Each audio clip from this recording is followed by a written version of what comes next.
Boa noite, gente. Tudo bem com vocês? Vou arrumar aqui o celular para eu pôr o chat. Vocês estão me ouvindo? Alguém manda aí no chat. Vocês estão me ouvindo, por favor?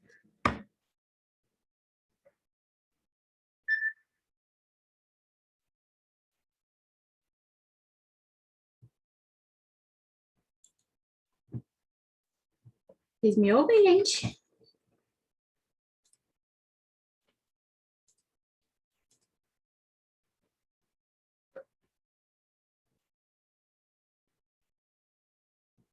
Tá sem som? Calma, deixa eu ver então.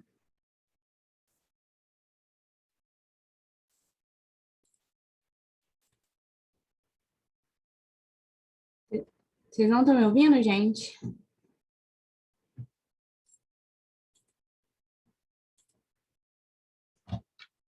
Agora vocês estão? Ah, então deu certo. Boa noite, gente. E aí, como é que vocês estão? Faz tempo que a gente não se vê, semana passada foi feriado. Tudo certo com vocês? Espero que sim. Deixa eu ver quantas pessoas estão. Bom, estamos com 9 pessoas, mas acho que a gente já tem que começar. Deixa eu ver que horas são. 7h06,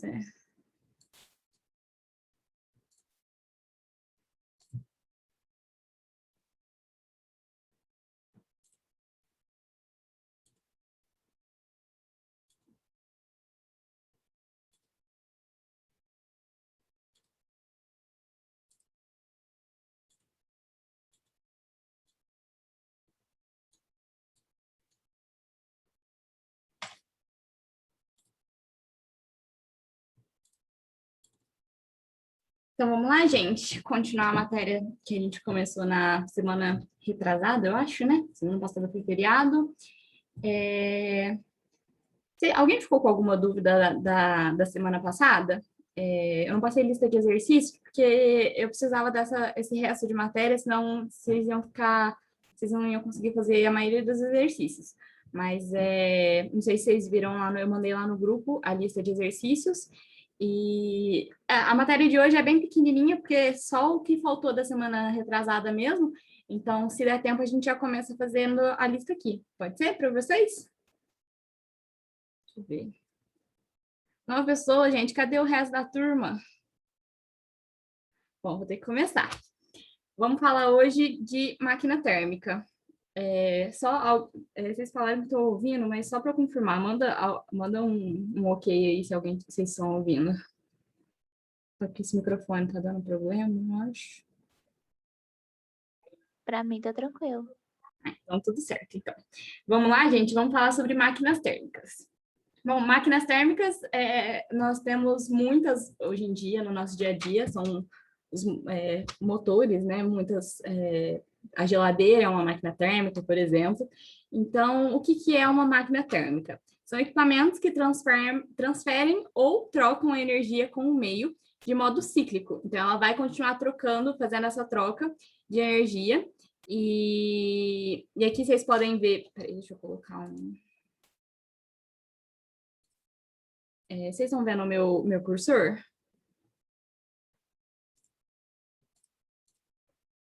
Vocês conseguem ver, gente? Esse pontinho vermelho?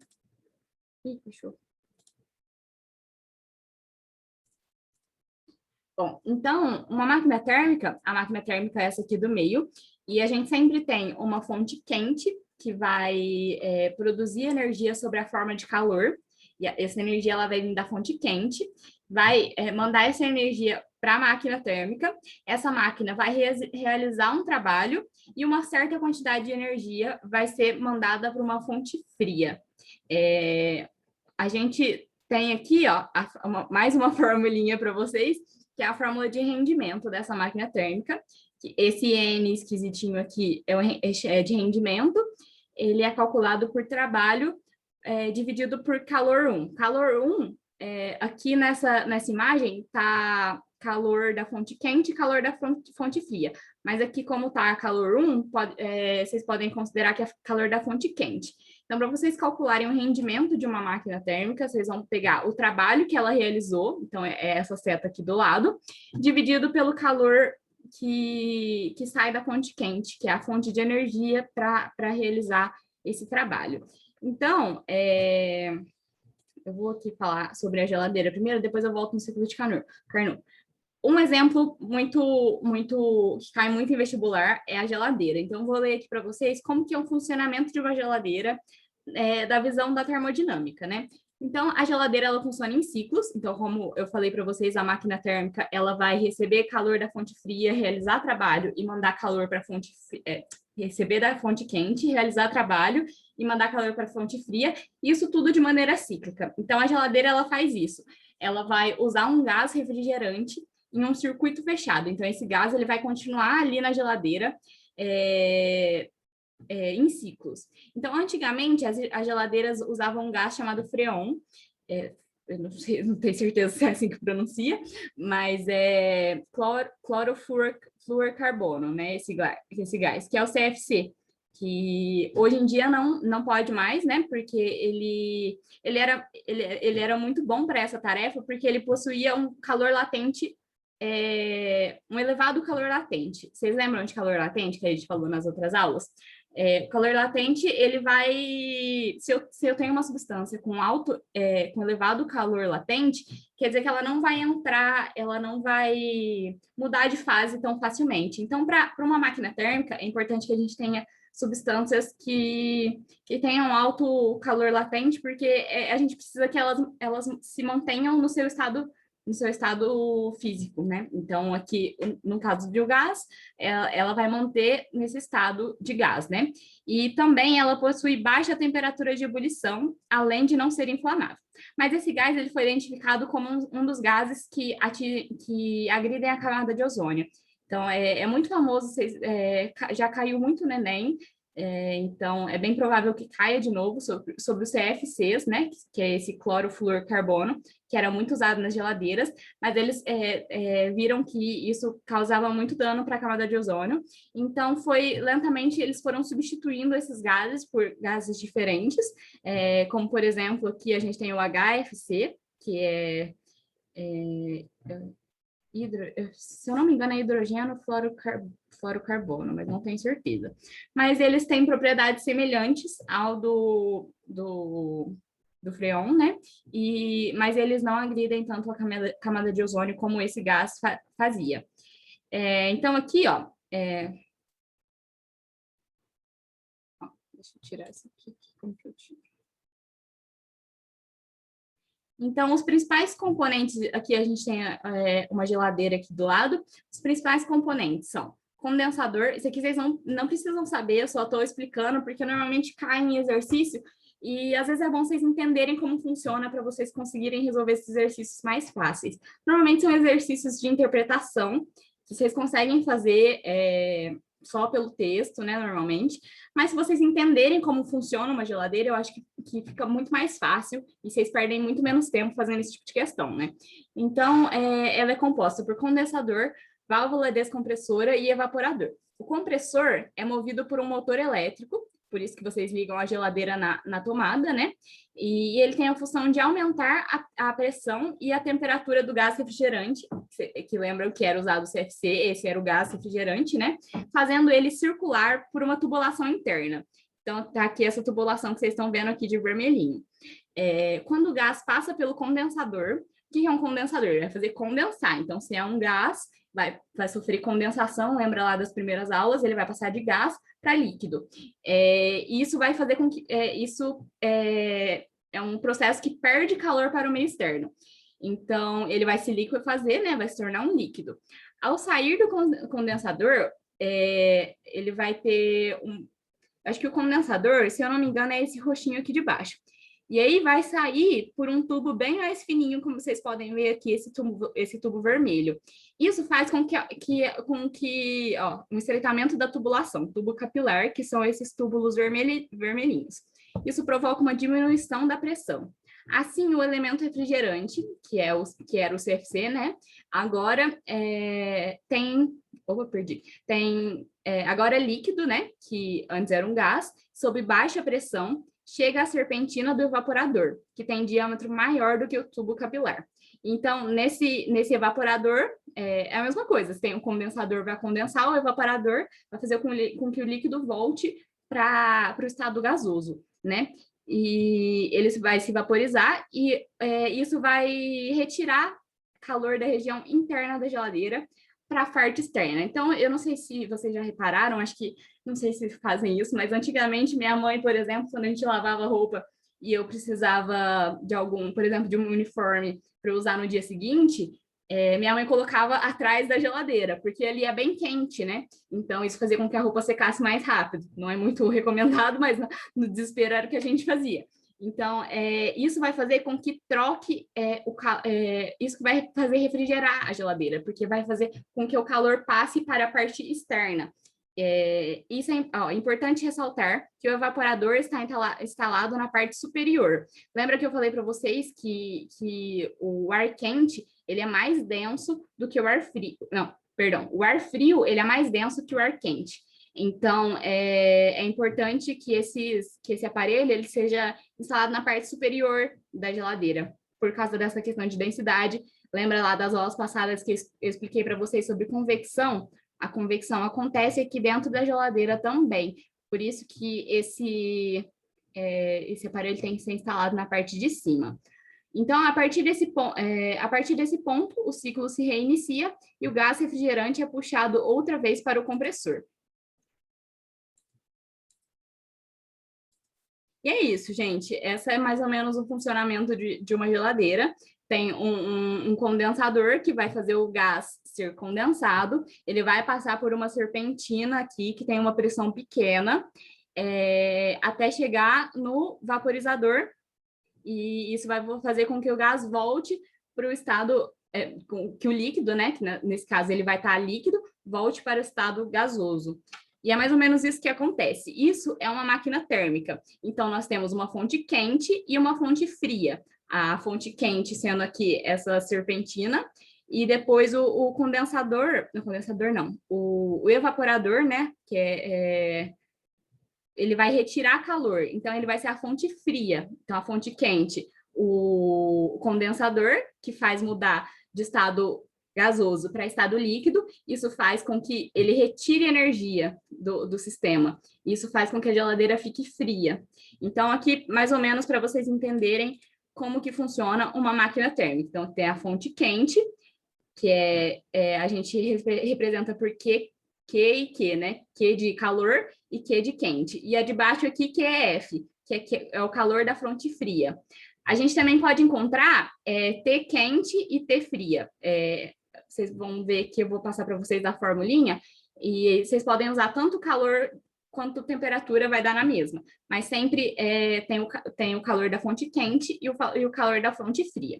Então, aqui eu coloquei essa formulinha, eu não achei um desenho bonitinho para ficar para vocês, mas aqui o trabalho que é realizado aqui, esse Wzinho, que é o trabalho realizado pela máquina térmica, é calculado como o calor da fonte quente menos o calor da fonte fria. Então, essa subtração aqui te dá o valor de trabalho.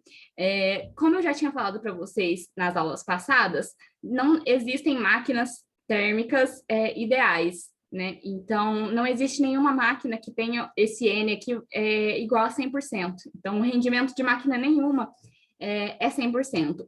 Então, é importante que a gente consiga calcular quanto que é o rendimento de cada máquina térmica. Então, para isso, a gente faz essa continha aqui, que é trabalho dividido pelo calor da fonte quente. Deixa eu escrever aqui. Esse Q1 aqui é como se fosse um Qzinho. Então, esse Q quente aqui. É o calor da fonte quente. Então, trabalho dividido por calor da fonte quente. Então, gente, tem que apagar aqui, que eu não sabia que escrevia para outra página. Então, gente, passadas as máquinas térmicas, a gente vai para o ciclo de Carnot. O que é um ciclo de Carnot? Espera aí que eu não apaguei tudo. Se é uma pessoa ruim com tecnologia, sou eu, gente, desculpa. Então, o que é um ciclo de Carnot? Vocês podem ver aqui esse gráficozinho.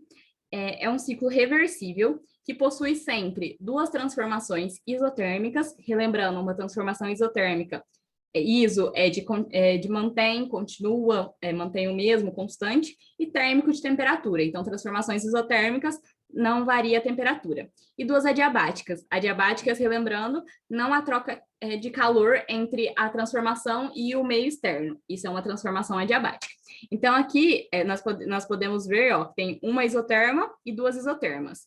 E aqui, essa aqui descendo, essas duas aqui são as adiabáticas. Então, esse aqui é um ciclo de Carnot. Lembra que eu falei para vocês que quando a gente tem esses ciclos assim, a área interna corresponde ao valor do trabalho. Vocês lembram que eu falei disso na aula passada? Já faz um tempinho, então talvez vocês não lembrem. Mas para a gente calcular o trabalho, a gente consegue, não nesse ciclo de Carnot aqui, porque é uma forma bem esquisitinha de calcular a área, mas normalmente naqueles ciclos que a gente viu na aula passada, que são quadrados, a gente consegue, pelos valores do gráfico, calcular a área e então calcular o trabalho, né? Porque é numericamente igual. O rendimento desse ciclo de Carnot depende unicamente da temperatura da fonte quente e da temperatura da fonte fria. Então, aqui, gente, nessa imagem aqui, a pessoa que fez simplesmente pegou aquela fórmula que eu passei para vocês no último slide, que é o rendimento é igual ao trabalho dividido pelo calor da fonte quente, mas ele substituiu o trabalho pela outra fórmula que eu também passei, que trabalho é calor da fonte quente menos calor da fonte fria. Então, ele só substituiu aqui. Opa! E aí, ele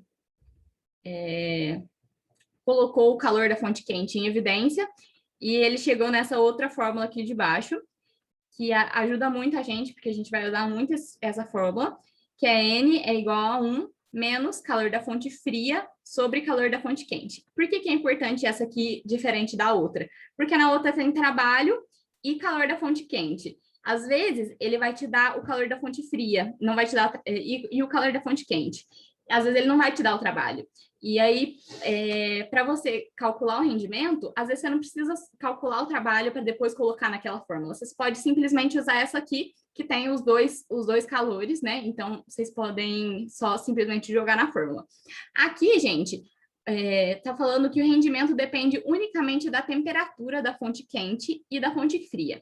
Então, para a gente calcular o rendimento no ciclo de Carnot, em vez da gente colocar calor da fonte fria e calor da fonte quente, a gente simplesmente vai se substituir por temperatura. Então, onde está calor aqui, eu vou pôr temperatura. Então, vai ficar do mesmo jeito, mas rendimento é igual a 1 menos temperatura da fonte fria sobre temperatura da fonte quente.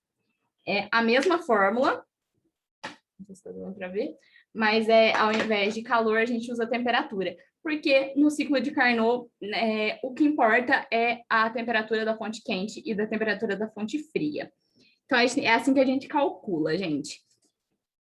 A geladeira eu já falei. E agora vamos fazer uns exercícios para vocês entenderem mais ou menos sobre a aula passada e sobre essa. Deixa eu abrir o chat aqui. Alguma dúvida, gente, sobre a matéria? Se alguém quiser tirar alguma dúvida da semana passada também, ou dessa parte, vocês entenderam? Eu acho que vai ficar mais claro resolvendo os exercícios e depois vocês resolvendo os exercícios em casa também. Mas se alguém tiver alguma dúvida da teoria, fiquem à vontade para me interromper, tá? Se vocês quiserem mandar no chat, estou olhando aqui também.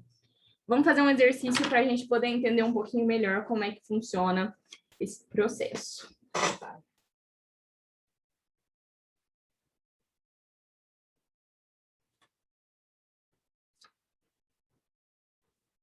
Então, gente, ó, em um processo, a pressão constante, então, pressão constante, lembra que é uma transformação isobárica, né? Com pressão constante de 2 vezes 10 a menos 5. Então, a pressão é 2 vezes 10 a menos 5. Vou só anotar os dados aqui, depois eu abro a câmera que fica mais fácil de enxergar. Então, um gás aumenta de volume de 8 vezes 10 a menos 6 para 13 vezes 10 a menos 6. Então, o volume inicial, volume 1, é igual a 8 vezes 10 a menos 3. E o volume final é igual a 13 vezes 10 a menos 3. Calcule o trabalho realizado pelo gás. Então, ele quer o trabalho. Deixa eu abrir aqui a câmera.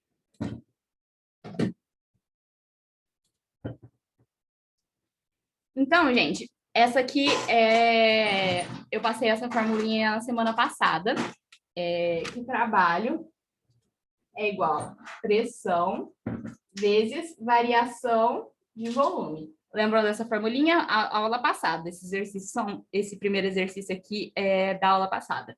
Então, como que a gente vai calcular esse trabalho? O trabalho é igual. A pressão ele deu para a gente que é 2 vezes 10 a menos 5. E variação de volume. Volume final menos volume inicial.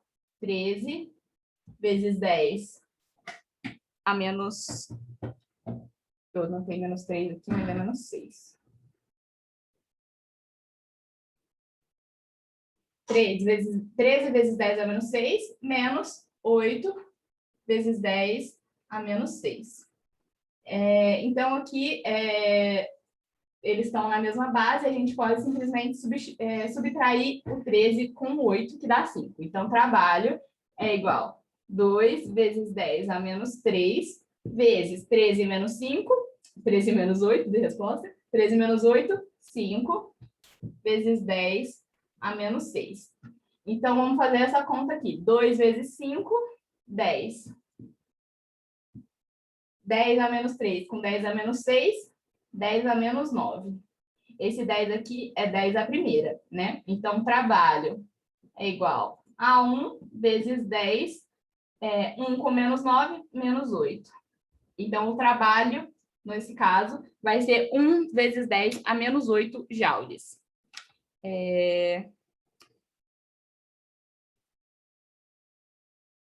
Eu acho que eu coloquei pressão errada. Gente, na verdade, a pressão aqui é positiva.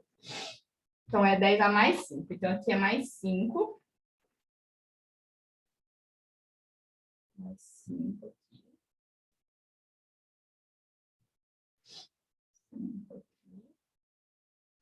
10 a menos 6, menos 6.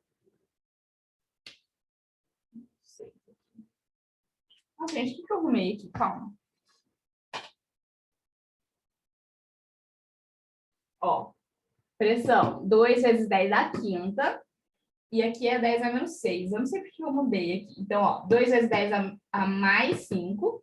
E aqui a subtração tá certa. 13 menos 8. 5 vezes 10 a menos 6. Então, multiplicando 2 vezes 5, 10. 10 à quinta com 10 à sexta. 10 a menos 1. Fiz as contas tudo errado, gente, desculpa. Então, aqui, 10 à primeira com 10 a menos 1, dá 1 joule. Errei muito essa conta. Se vocês quiserem tirar print aqui, deixa eu abrir aqui o chat só. Alguma dúvida na resolução desse aqui? Esse aqui é bem aplicar a fórmula, né? É da que a gente viu semana passada. Todo mundo entendeu? Alguém me manda um sim, um não, alguma coisa aí, só para eu saber que vocês estão vendo. Tranquilo? Vamos para o próximo? Posso apagar esse aqui? Deixa eu dar um tempinho para vocês copiarem ou tirarem print.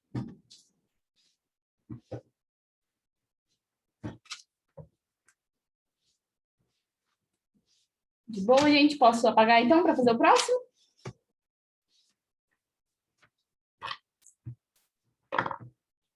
Então, vou apagar.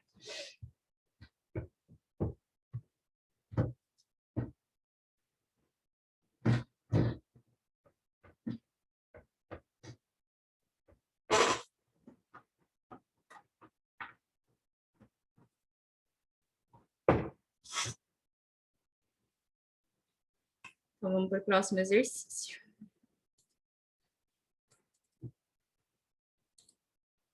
Exercício número 2. Um volume de 8,2 litros, então o volume é igual a 8,2 litros, é ocupado por 64 gramas de gás. Então, a massa de gás, oxigênio. Então, 64 gramas de O2. A temperatura, 27 graus Celsius.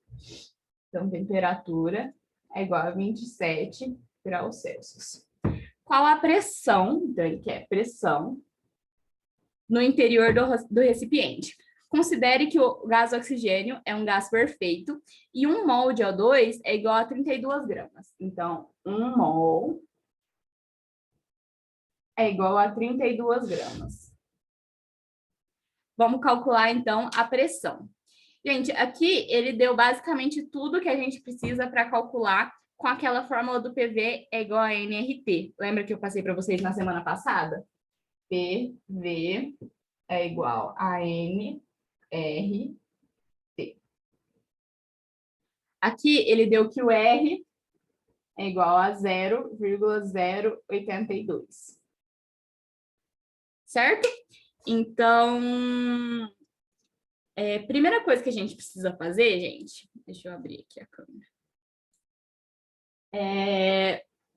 Algumas coisas que a gente precisa fazer antes de colocar na fórmula. Lembra que eu falei para vocês que a gente não pode usar a temperatura em graus Celsius. A gente tem que sempre transformar para Kelvin. E para transformar de graus Celsius para Kelvin, a gente soma 273. Lembra que eu falei que normalmente eles iam dar 27 graus Celsius, porque 27 com 273 dá 300 graus, dá 300 Kelvin, né? Então, as contas ficam bem mais fáceis. Então, normalmente, eles vão te dar 27, porque 27 mais 273 é igual a 300 kelvins. Outra coisa, aqui na fórmula a gente tem N, que é número de mols. Ele deu a massa, ele deu 64 gramas de O2, mas ele deu que 1 mol é 32 gramas. Então, a gente pode fazer uma regrinha de 3 aqui. Apagar esse R aqui. A gente faz essa continha aqui embaixo.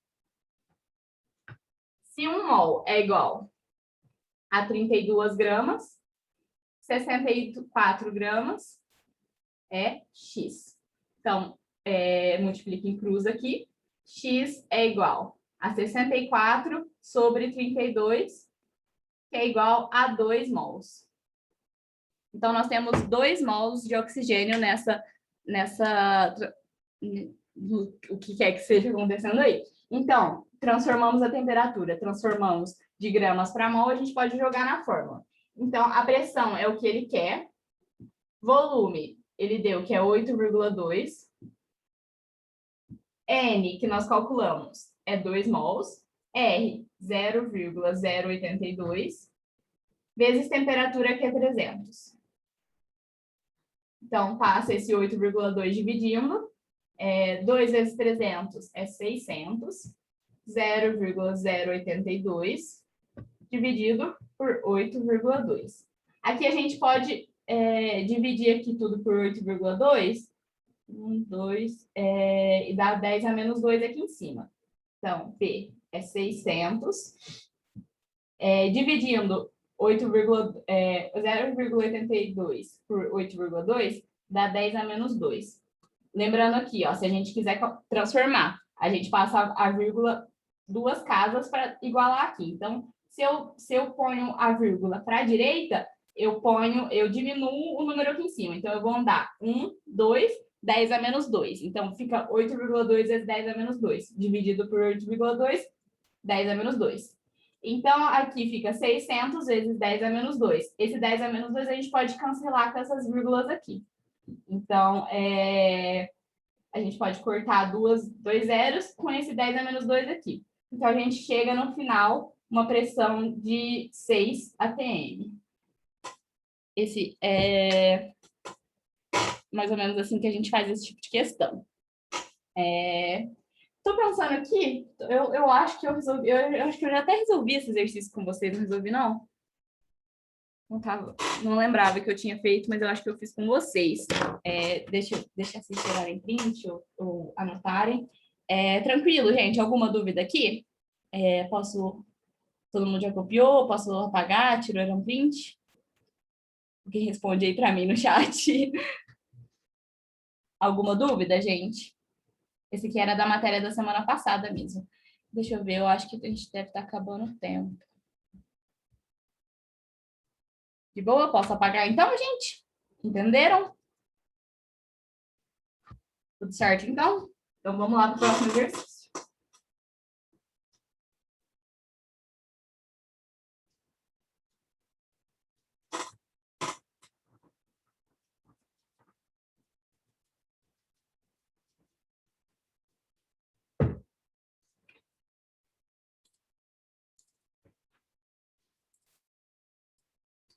Então, aqui, exercício número 3, gente. Submete-se um corpo gasoso a transformações diversas. Então, aqui a gente tem o gráfico, um corpo saindo do ponto A, ele vai sofrer vários tipos de transformação. Então, vamos analisar as questões aqui, as alternativas para a gente ver o que ele quer. Então, ó, na expansão isobárica AB, então AB realmente é uma expansão, tá vendo aqui? Ele está indo de A para B, está aumentando o volume, então é uma expansão. A pressão está constante, então realmente é uma transformação, é uma expansão isobárica. O gás cede calor. Bom, a gente não tem aqui nada falando se o calor aumentou ou diminuiu. Então, vamos deixar essa aí para a gente ver depois. Na expansão isotérmica AC, então de A para C, é uma expansão realmente, porque o volume está aumentando. Ela é isotérmica? Não sabemos, mas se não intervém calor, então calor é igual a zero. Não sabemos se ela é realmente uma transformação isotérmica, porque o gráfico está dando pressão por volume. A gente, lembrando da última aula, essa curva aqui em gráfico normalmente é uma isotérmica mesmo, mas ele não deu informação para a gente concluir que ela é realmente uma isotérmica, então a gente deixa essa aí. Alternativa C. Na expansão adiabática AD, então de A para D é uma expansão mesmo, mas a gente não sabe se ela é uma transformação adiabática, porque ele não deu dados sobre o calor aqui para a gente, então a gente não tem como saber. Então, e o gás não realiza trabalho. Lembra que eu falei para vocês que sempre que houver uma expansão, sempre que houver variação de volume, a gente tem trabalho. Se ele expandir, o gás ele está realizando o trabalho. Se ele comprimir, o trabalho está sendo exercido sobre ele. Então, o trabalho aqui, de qualquer jeito, não seria zero. Então, a C realmente está errada. E a alternativa D. No esfriamento isométrico AE, de A para E, é isométrico, né? Porque o volume aqui está constante, não alterou. O gás recebe calor. Mais uma vez, a gente não tem nada aqui falando sobre o calor para a gente. Então, a gente não pode assumir que ela recebe calor, que é uma transformação isotérmica ou não, porque não está falando sobre a temperatura. Então, a alternativa certa aqui nesse caso é a alternativa D, NDA, nenhuma das alternativas. Então, realmente aqui seria a alternativa E. Entenderam, gente? Esse aqui é um exercício que costuma cair mais. Normalmente eles vão te dar um gráficozinho assim, e eles vão fazer afirmações e vocês vão ter que ver se essas afirmações são verdadeiras ou falsas. Entenderam essa questão, gente? Alguma dúvida sobre ela?